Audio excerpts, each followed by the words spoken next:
So we're doing the getMax method.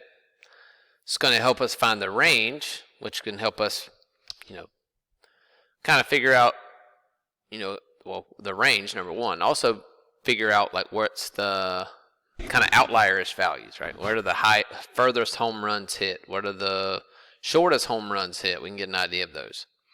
So I'm going to create this method here. Public float getMax float set.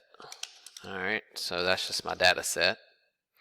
Talking about getting the max. So what I'm going to do is I'm going to let the max be equal to the first value in the data set, which would be set 0. Right, so if you can see that in the hint, letting the first value be the maximum.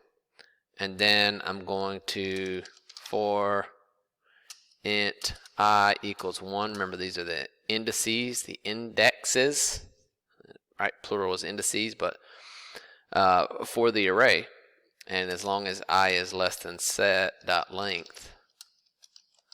Okay, so this is going to go through all of the values of set, or the indices for set, the index.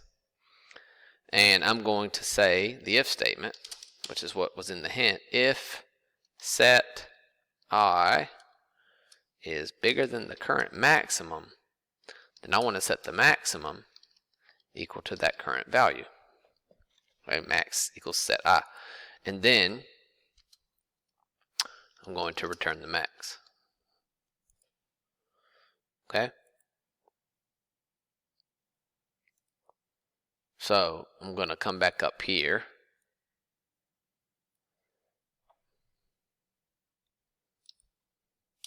And I am going to print getMax distances.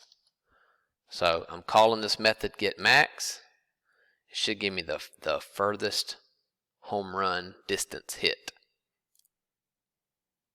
486 feet. Now this was in 2017. Okay, and so that's our getMax method.